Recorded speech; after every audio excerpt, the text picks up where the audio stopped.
जय श्री कृष्ण मित्रों।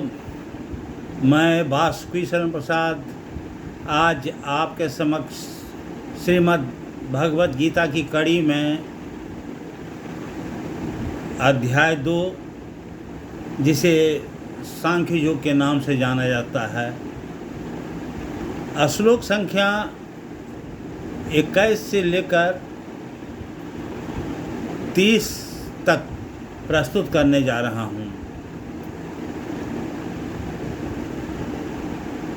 इस अध्याय में भगवान श्री कृष्ण ने बहुत ही अच्छे तरीके से, अच्छे ढंग से आत्मा क्या है और शरीर क्या है इसके बारे में बताए हैं। सबसे पहले मैं भगवान श्री कृष्ण का वंदना करता हूँ। वसुदेव सुतं देवं कंसचाणूरमर्दनं देवकी परमानंदं कृष्णं वंदे जगद्गुरुं श्रीकृष्णं वंदे जगद्गुरुं। मित्रों, प्रथम अध्याय में, जिसे अर्जुन विषाद योग के नाम से जाना जाता है, इस अध्याय में कौरवों और पांडवों की सेना युद्ध के लिए तत्पर है। अर्जुन का सारथी स्वयं भगवान श्री कृष्ण हैं। अर्जुन के आग्रह पर भगवान श्री कृष्ण अपने रथ को दोनों सेनाओं के मध्य में खड़ा कर देते हैं और कहते हैं कि अर्जुन, तुम देख लो कि तुम्हें किस किस योद्धाओं से युद्ध करना है। अर्जुन देखता है तो सामने भीष्म पितामह हैं, द्रोणाचार्य हैं, फिर और भी बंधु बांधव हैं, कृपाचार्य हैं, सभी हैं। तो अर्जुन को ऐसा प्रतीत होता है कि सभी तो हमारे अपने हैं। एक पितामह हैं जिनके गोद में मैंने पला है, बढ़ा है, खेला है। एक हमारे गुरु द्रोण हैं जिन्होंने हमें शिक्षा दी है। कुलगुरु तो हमारे कृपाचार्य हैं। और भी जितने भी बंधु बांधव, ताऊ, दादा, साला, मामा, सभी तो हमारे अपने हैं। हम किस पर बाण चलावें?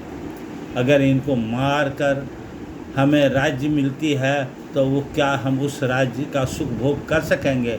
यह सोच करके वह शिथिल हो जाता है, वह थर थर काँपने लगता है, उसका मुंह सूखने लगता है, गांडीव उसके कंधे से सरकने लगता है और अंततोगत वह रथ पर बैठ जाता है और कहता है, हे माधव, मैं युद्ध नहीं करूँगा। हम अपने बंधु बांधवों को, हम अपने पितामह को, हम अपने गुरु को, हम अपने कृपाचार्य को मार कर हम राज्य नहीं लेना चाहते हैं। इसलिए हे माधव, मैं युद्ध नहीं करूँगा। इतना कहकर वह चुपचाप बैठ जाता है। पुनः कहता है कि हे माधव, युद्ध क्षेत्र के मैदान में हैं, हमें यह निर्णय नहीं कर पा रहे हैं कि हमें क्या करना चाहिए, युद्ध करना चाहिए अथवा युद्ध नहीं करना चाहिए। इसलिए हमारे लिए क्या कल्याणकारी है, आप हमको बताइए। आप हमारे गुरु हैं, इसलिए जो भी कहेंगे हमारे कल्याणार्थ के लिए कहेंगे और मैं वैसा ही करूँगा। अर्जुन के कहने पर भगवान श्री कृष्ण गुरु की भूमिका में आ जाते हैं। सर्वप्रथम अर्जुन को बताते हैं कि ये सभी जितने भी हैं सभी आज न कल मरेंगे ही। लेकिन अर्जुन, तुम्हें यह जानना आवश्यक है कि शरीर का अंत होता है जबकि आत्मा अमर है। आत्मा न जन्म लेता है और न ही मरता है, यह शाश्वत है। 21वां श्लोक में कहते हैं, भगवान कह रहे हैं अर्जुन से, वेदा विनाशनं नित्यं या एन मज्जमव्ययम् कथम स पुरुष पार्थ कं घातयति हन्तिकम्। हे पार्थ, जो यह जानता है कि यह शरीर नाशवान है और आत्मा का नाश नहीं होता है, आत्मा तो अमर है, आत्मा का विनाश हो ही नहीं सकता है। वेदा विनाशनं नित्यं, नित्यं शाश्वत है। आत्मा जो है शाश्वत है, अविनाशी है। और क्या, या एनम जब मव्ययम, और यह अजन्मा है। तो जो जन्म लेता ही नहीं है वह मरेगा कैसे? कहते हैं, कथम स पुरुष पार्थ कं घातयति हन्तिकम्। हे अर्जुन, तो कैसे कोई भी इस आत्मा को मार सकता है अथवा मरवा सकता है?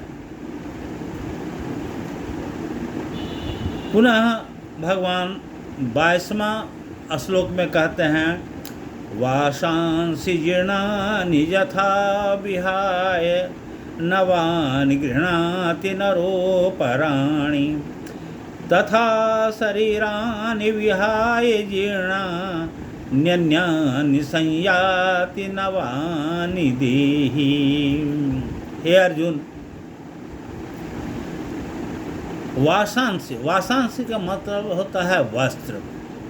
जीर्णानि माने पुराने, जो जीर्ण शीर्ण हो गया है। यथा जैसे, विहाय त्याग देते हैं।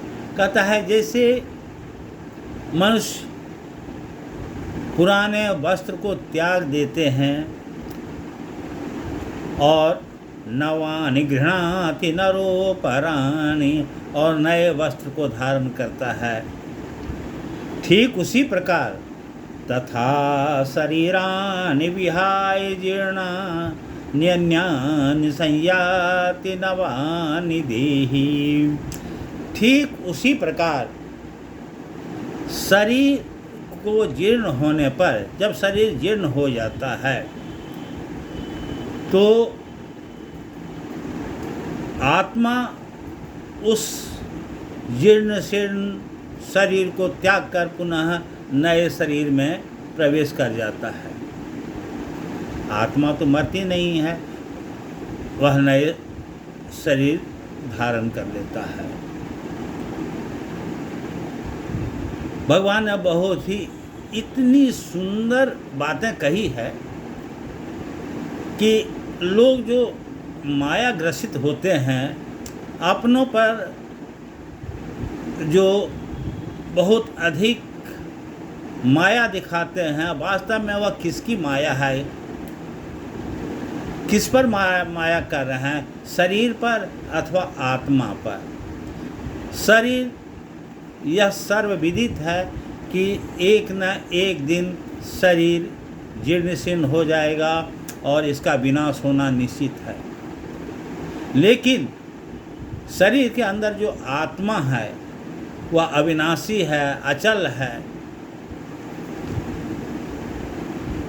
इसे न कोई मार सकता है और न अग्नि जला सकती है, न वायु सुखा सकता है। यह तो अजन्मा है, क्योंकि यह जन्म लेता ही नहीं है। तो सो किसके लिए? जिस तरह से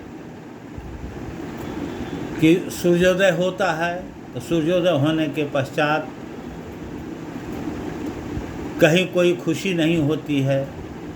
सूर्यास्त होता है, सूर्यास्त होने के बाद किसी को विषाद नहीं होता है, किसी को तकलीफ़ नहीं होती है, क्योंकि लोग जानते हैं कि सूर्य का उगना और सूर्य का ढलना यह निश्चित है, यह प्रकृति की सामान्य प्रक्रिया है। ठीक वैसे ही शरीर और आत्मा का है। शरीर का एक न एक दिन विनाश होना ही है और आत्मा पुनः नए जीव में, नए शरीर में प्रवेश करता है। तो शोक किस बात की?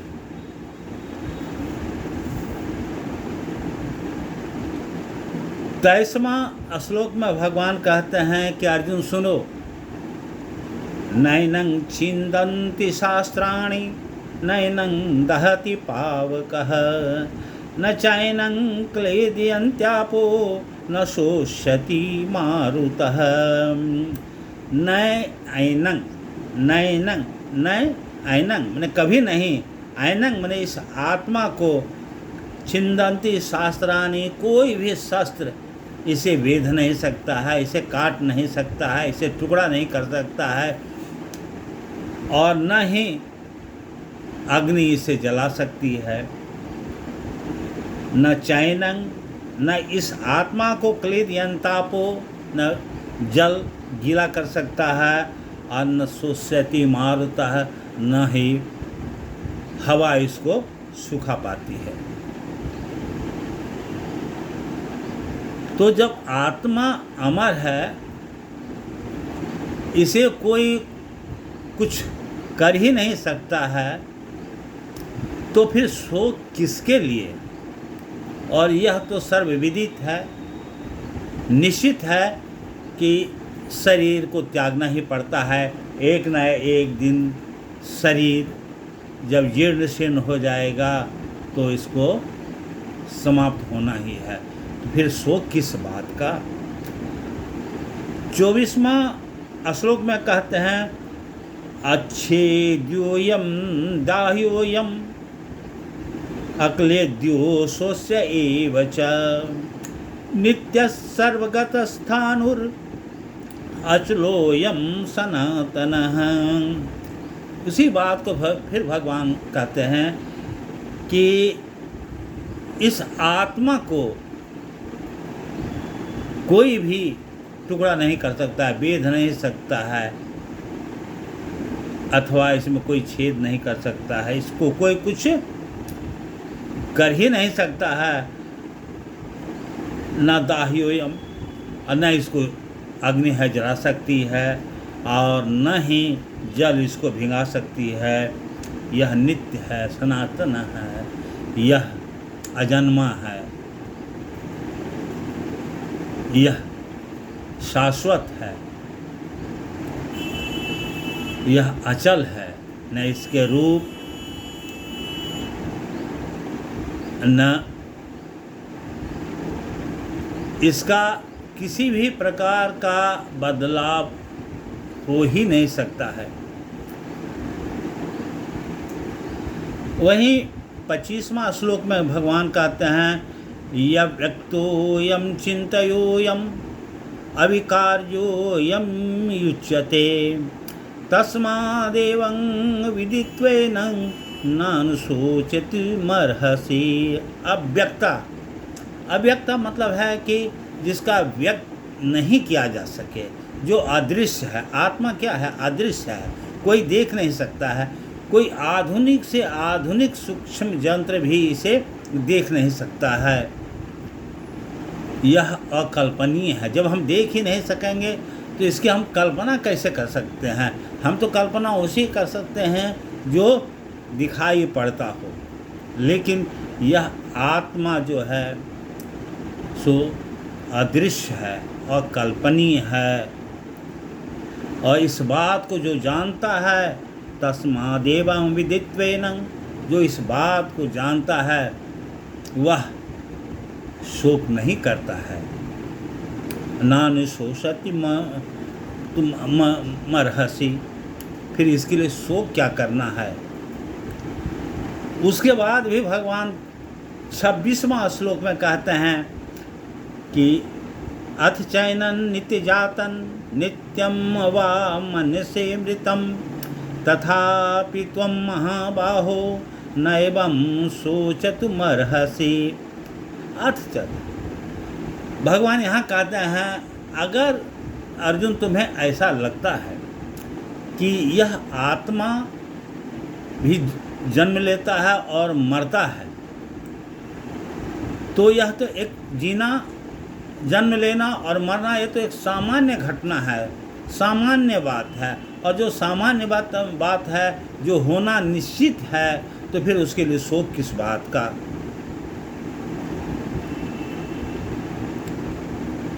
वही 27वां श्लोक में कहते हैं, जातस्य हि ध्रुवो मृत्युर ध्रुवं जन्म मृतस्य च तस्मादपि परिहार्यर्थे न त्वां शोचितुमर्हसि।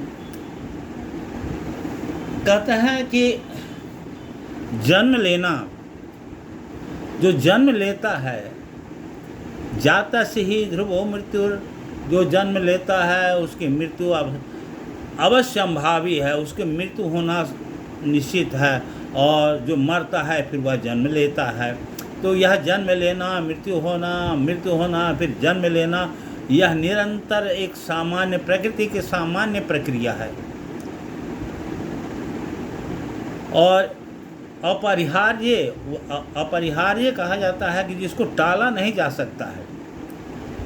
कहता है कि तस्मात् परिहार्यर्थं न त्वं शोचितुमर्हसि, जिसको टाला नहीं जा सकता है, यानी कि जन्म लेना, मृत्यु होना, जन्म लेना, यह एक प्रकृति की सामान्य प्रक्रिया है और इसे कभी टाला नहीं जा सकता है। तो फिर इसके लिए शोक किस बात की।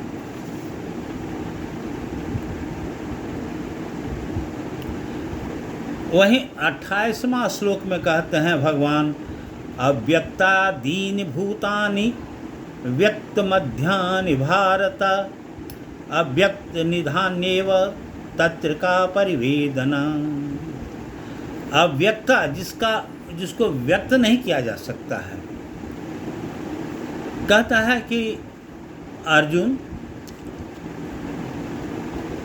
इसके पहले हम कहाँ थे, तुम कहाँ थे, कोई नहीं जानता है। आज हैं और फिर कल हम कहाँ रहेंगे, तुम कहाँ रहोगे।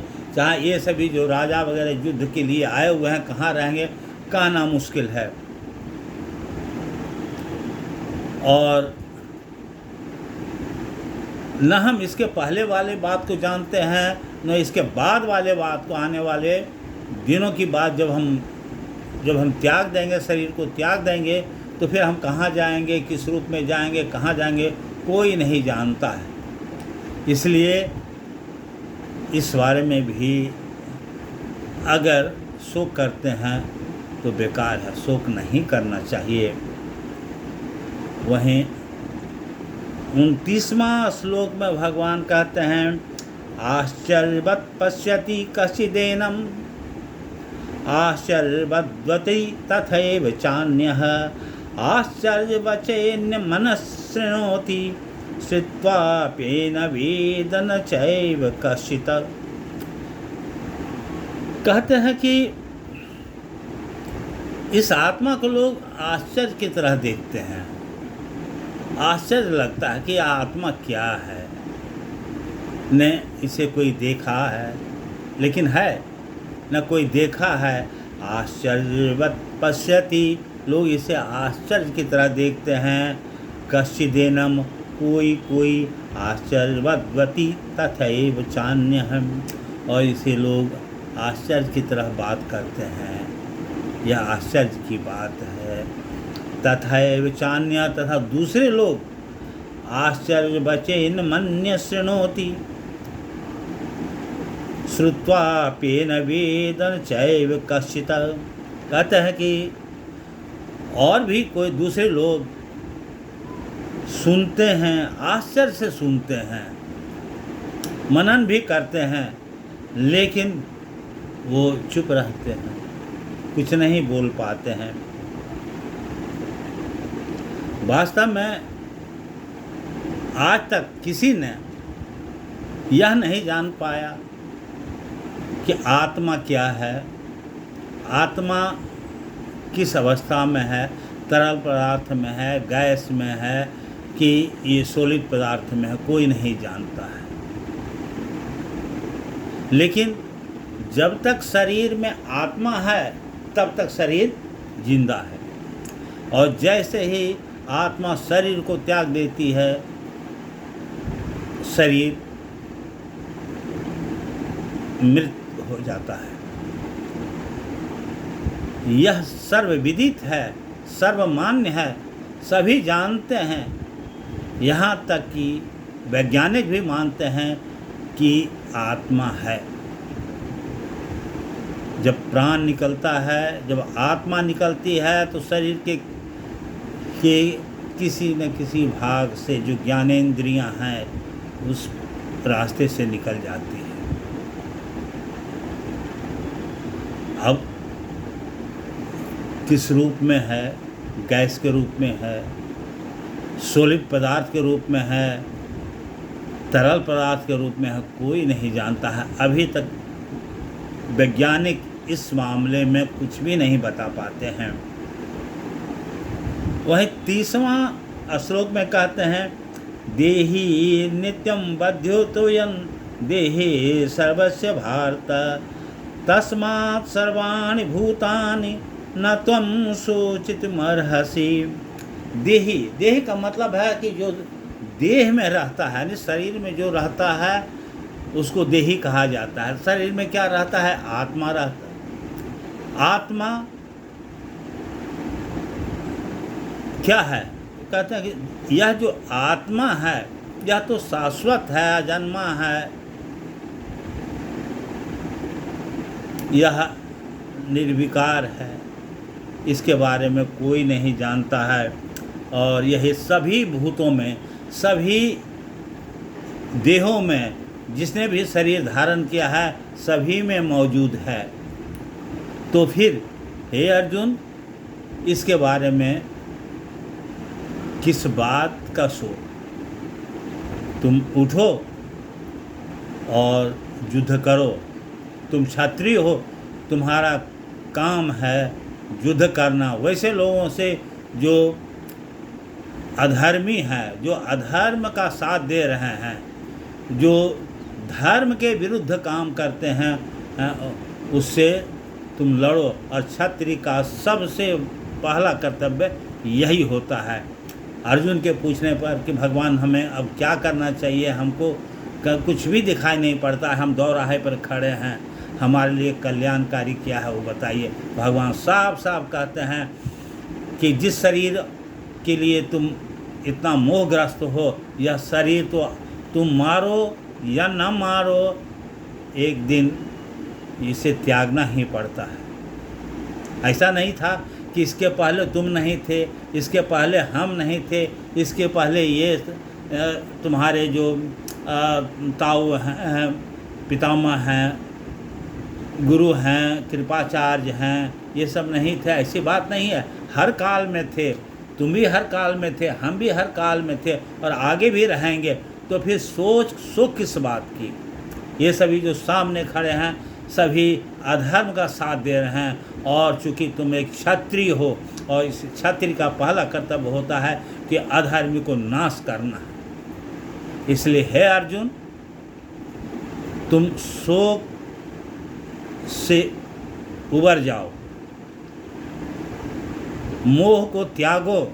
और ये जो सभी महानुभाव तुम्हारे सामने खड़े हैं, धनुष बाण लेकर के खड़े हैं, शस्त्र लेकर खड़े हैं, यह सभी अधर्मी हैं, अधर्मी का साथ दे रहे हैं। इसलिए हे महाबाहो, हे अर्जुन, तुम उठो और इनके विरुद्ध युद्ध करो।